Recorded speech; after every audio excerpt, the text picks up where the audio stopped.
questão da realidade política hoje no território Guarani, Tenão-Deporã, eu acho que nem é assim uma mudança assim cultural. Na verdade é um fortalecimento como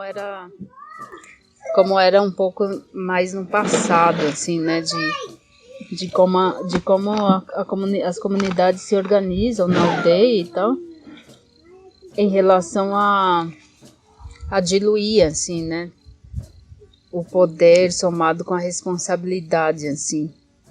E aí, então, aqui no território tem as aldeias que não tem mais as figuras cacique e tal, e tem as aldeias ainda com essas figuras, assim. Mas como eu estava falando, e como eu falo para os Jurá, mesmo as aldeias que têm caciques e tal, eles entram numa dinâmica muito natural de seguir esse novo fluxo, assim, de que tudo que é mais importante na aldeia e tal, que vai atingir todo mundo na aldeia, ele deve ser discutido de forma mais ampliada e tal, né? Na questão política da luta ou pela defesa do território. E aí, então, todo esse fortalecimento cultural, eu diria que é mais um fortalecimento cultural mesmo, porque pelas falas dos mais velhos, as aldeias Guarani tradicionalmente se organizavam em grupos que hoje podemos falar de como núcleos familiares. Então, os chefes de famílias tinham uma dinâmica de apoio mútuo, assim, nas suas necessidades, como para fazer suas casas, para fazer casa de reza, para fazer plantios maiores, assim, se juntavam, se organizavam para fazer construções juntos. Daí isso era sempre muito mais equilibrado, assim. E aí, então, quando tinha problemas ou coisas para as pessoas pensar e resolver juntos, dependendo do problema, se era um problema maior, as pessoas se consultavam com os tiramões, que eram os pajés da aldeia, né? E aí então não tinha muito essa coisa de uma pessoa tipo mandar em todo mundo, decidir por todo mundo, né? Era uma situação muito mais democrática mesmo, assim. E aí então acho que o quadro da política hoje na Tenão-Deporã, ele meio que retorna para suas origens, assim, né? Que as aldeias, então, tradicionalmente tinham sua organização política, sua organização cultural, social e tal, mas sem uma pessoa, assim, mandando em tudo, né? E aí, então, o território Tenão-Deporã tem aí umas 3, 4 aldeias que está organizado num esquema de lideranças, que tem mulheres e homens, mas os que têm caciques ainda, ou cacicas, têm essa compreensão de que o trabalho de fato da defesa da cultura, da defesa do território tem que ser um trabalho conjunto e que fazer junto, pensar junto é sempre melhor, assim, né? E aí nisso tem toda essa outra realidade que então existe de fato um protagonismo e uma participação efetiva das mulheres, por exemplo, né, no trabalho político.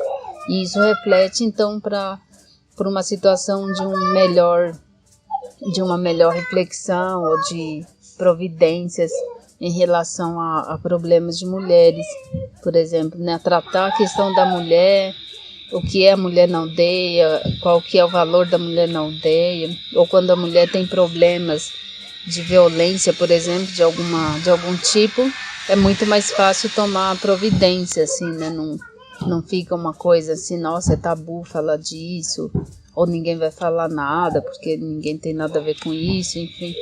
Existe uma proteção maior também para a mulher e para as crianças também na aldeia, que eu acho que é uma coisa muito representativa, assim.